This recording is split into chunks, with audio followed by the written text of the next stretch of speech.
तो दोस्तों आज की अपडेट जर्मनी से निकलकर सामने आ रही है। दरअसल जर्मनी की तरफ से यह बताया गया कि जर्मन चांसलर ओलाफ अक्टूबर में भारत का दौरा करने वाले हैं। उस दौरे से पहले भारतीय नेवी ने हाल ही में मजगांव डॉक लिमिटेड को 6 नई सबमरीन्स बनाने की मंजूरी दे दी। इस प्रोजेक्ट की लागत तकरीबन 60,000 करोड़ तक होने की उम्मीद है। यह फैसला उस समय आया जब भारतीय नौसेना ने प्रोजेक्ट 75 इंडिया के तहत बनाई जा रही सबमरीन्स के ट्रायल पूरे कर लिए।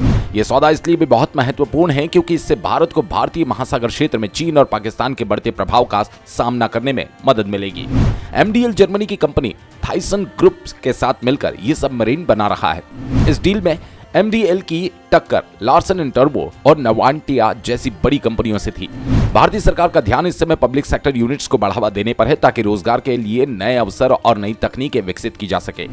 भारत इस प्रोजेक्ट के तहत 6 नई और उन्नत सबमरीन खरीदेगा जो एयर इंडिपेंडेंट प्रोपल्शन सिस्टम से लैस होगी। इस टेक्नोलॉजी की मदद से ये सबमरीन पानी के अंदर अधिक समय तक रह सकती है जो पहले के मॉडल्स में संभव नहीं था। प्रोजेक्ट 75 इंडिया का उद्देश्य ऐसी डीजल इलेक्ट्रिक अटैक सबमरीन हासिल करना है जो एआई पावर लेस हो और मौजूदा मॉडल से बड़ी और अधिक उन्नत हो। इसके अलावा भारत का न्यूक्लियर सबमरीन प्रोग्राम भी तेजी से आगे बढ़ रहा है। जल्द ही भारतीय नौसेना अपनी दूसरी nuclear powered ballistic missile submarine INS Arighaat को कमीशन करने जा रही है। आईएनएस अर्घट भारत की दूसरी स्वदेशी सबमरीन है जो अंतिम ट्रायल और जरूरी अपग्रेड के तौर से गुजर रही है। उम्मीद है अगले कुछ ही समय के भीतर इसे आधिकारिक तौर पर नौसेना में शामिल कर लिया जाएगा। साफ है प्रोजेक्ट 75 आई अब जर्मनी के हाथ में जाता हुआ दिखाई दे रहा है और इसकी मंजूरी के बाद official deal German chancellor Olaf के भारत दौरे के दौरान साइन होने की संभावना है। इसके अलावा जर्मनी की तरफ से एक और बड़ा तोहफा भारतीयों को दिया गया। दरअसल जर्मनी अपने वीजा प्रक्रिया को भारतीयों के लिए तेज करने जा रहा है। जर्मनी के विदेश मंत्री ने इस बदलाव की अहमियत पर जोर दिया और बताया कि कैसे जर्मनी को अपने आर्थिक विकास को बनाए रखने के लिए कुशल कर्मचारियों की जरूरत है। जर्मनी की फेडरल एजेंसी फॉरेन अफेयर जो कि दुनिया का सबसे बड़ा राष्ट्रीय वीजा ऑफिस चलाती है, उसने वीजा प्रोसेसिंग टाइम को कम करने में बड़ी भूमिका निभाई। खासतौर पर भारत में जहां पहले वीजा मिलने में 9 महीने का समय लगता था, अब यह समय घटकर सिर्फ 2 हफ्ते रह गया।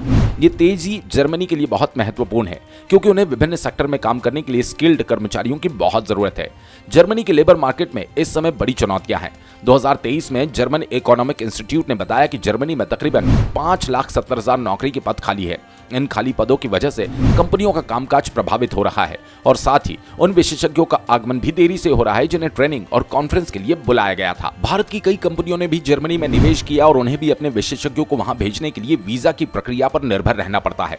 इन खाली पदों के आर्थिक प्रभाव भी बहुत बड़े हैं। आईडब्ल्यू का अनुमान है कि इन खाली पदों की वजह से जर्मनी को 2027 तक 74 बिलियन यूरो का नुकसान हो सकता है। इस स्थिति को सुधारने के लिए जर्मन सरकार ने 2023 में visa exploration action plan launch किया था। साफ है कि जो भारतीय जर्मनी में जाकर काम करना चाहते हैं उनके लिए ये एक सुनहरा अवसर है।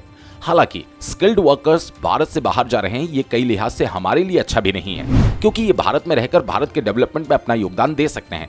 लेकिन अगर सिक्के के दूसरे पहलू को देखें तो ये भारत के लिए अच्छी खबर भी है क्योंकि भारतीयों की मौजूदगी दुनिया भर के देशों में बढ़ती जा रही है जिससे भारत की सॉफ्ट पावर बढ़ रही है और दुनिया भारतीय लोगों का सम्मान भी करती है। इसके साथ ही भारत को रिकॉर्ड तोड़ रेमिटेंस भी मिलता है तो उसके नुकसान फायदे दोनों अपनी जगह है। तो दोस्तों वीडियो में फिलहाल के लिए इतना ही। वीडियो अच्छा लगे तो लाइक और चैनल को सब्सक्राइब जरूर करें। धन्यवाद। जय हिंद, जय भारत।